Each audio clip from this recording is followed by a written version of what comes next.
All right, folks, today we're on to an interesting story in the life of Abram. And we're in Genesis chapter 14. We'll be in verses 17 through 24. And this is right after Abram has come back from taking his massive army of 318 men and chasing after the armies of Chedorlaomer, and they have defeated them. And he's returning Lot and all the people of Sodom and Gomorrah and the spoils from war. They're bringing them back to the valley where they originally were from. And so here we have Abram there, and we see that the king of Sodom now comes out of the tar pit where he had been hiding, and he comes to thank Abram for his rescuing the people.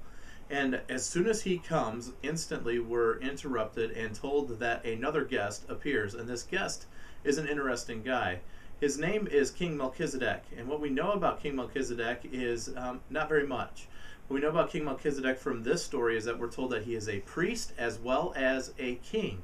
And while that's interesting, this is the very first time we ever see this reference to a priest king.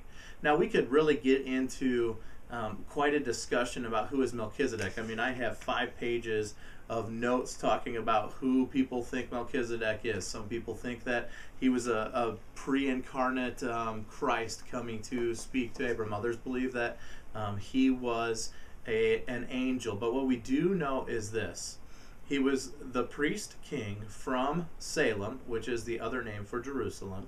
He is the priest king from Salem, and he comes to see Abram, and he blesses Abram. And his blessing is very interesting because in his blessing, he focuses not on how great Abram was or how mighty his 318 men were or the strong allegiance that these guys had to the cause to take care of Lot. Instead, what he points out is the greatness of God, who is the creator of the world, and he is the God of Abram, and he is the one who has brought victory to Abram. So, as a result of this, we see Abram immediately go into worship mode. As he has been blessed through the spoils of the war, he now gives a 10% tithe to the king, Melchizedek, as an act of worship. As soon as that happens, we see the king of Sodom kind of jump back in. I kind of wondered what happened in this story. Like, was the king of Sodom standing there watching this whole thing take place and then all of a sudden thought, well, I better do something too, or what was going on here? But in this situation, the king of Sodom jumps right back in, and he says to Abram, look, you can keep all the spoils of the war, just give me my people back. And Abram says to him, I'm not going to keep anything. I'll let the guys who were part of my group that went with me to fight in the battle, I'll let them keep the spoils if they want to keep some spoils, but I don't want anything from you because I don't want anybody to say, you have made me rich. Instead, I want people to say, God has taken care of Abram. Now, that's the story. It's a pretty awesome story. It's a pretty interesting story, and it certainly leads to a lot of conversation when you talk about Melchizedek, and we'll talk about it a little bit on Sunday, like who is Melchizedek? He doesn't have any history that's listed out. We don't know anything about his parents. We just know that he all of a sudden shows up. He's the first of this king-priest line. David later becomes one of these after the order of King Melchizedek, and then Jesus is actually called in this same priest line. And we find out actually in Hebrews there's 3 chapters devoted to how Jesus is superior to King Melchizedek, which helps us to believe that this is not the pre-incarnate Jesus, because why would there be so much conversation about how Jesus is better than King Melchizedek if in fact they are the same? But let's talk about the application questions and the ways we can apply this to our life. Here's the first thing. How do we see growth in this story from Abram's journey to Egypt to the place where he is now? Remember, when he went to Egypt, Abram was happy to receive the riches even though they were based upon a lie. And here's Abram, who doesn't want to depend on anybody else. He doesn't want anybody to be able to say that anybody else has caused Abram to be successful except for God. Abram allows others to receive their reward, but he instead stays fully dependent on the promises of God. Everything Abram wanted has to come from God. That's some incredible growth there.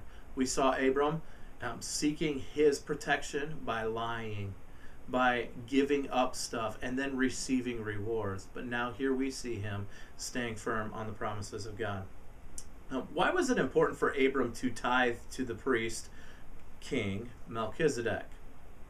Well, it's an important thing to remember whenever you come across a time in life where you are blessed, or any blessing that comes across our life. We're blessed all the time. It is important for us to remember the one who has provided for you. And tithe is an incredible opportunity to do that. Here's Abram in the midst of all of this. Abram could have taken all those spoils. He could have gone home and written an autobiography about the mighty warrior who took 318 men and slayed the armies of 4 different kings so that he could return back, and now he has all this wealth. And didn't he deserve the wealth? I mean, he was the one who took the risk. He was the one who went out. But instead, Abram immediately recognizes who it was that provided this victory. And Abram gives back to God.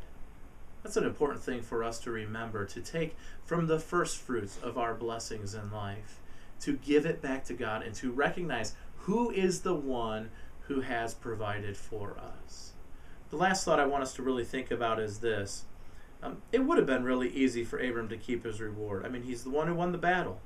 But instead, he recognizes God's role in his life. And as a result of that, he then handles the temptation to take the glory and to take the spoils and to take the wealth in a proper way. I just want you to think about this from our own life. How much easier is it for us to handle our greedy pride when we first recognize God's provision in the situation? In other words, when we overcome situations in life, it's natural for us to want to say, yeah, I did that, I did that, I did that. And when you're talking about it with your friends, to want to say, oh, I'm so great and I was able to overcome this and I did this. But what if we first instead recognize God's role? It all of a sudden makes our part in the equation not seem all that important. And it helps us to stop relying on our own greedy pride. I hope that we'll learn a lot this week from the story of Abram being blessed by 2 different kings and the way that he handled the situation. Have a great week.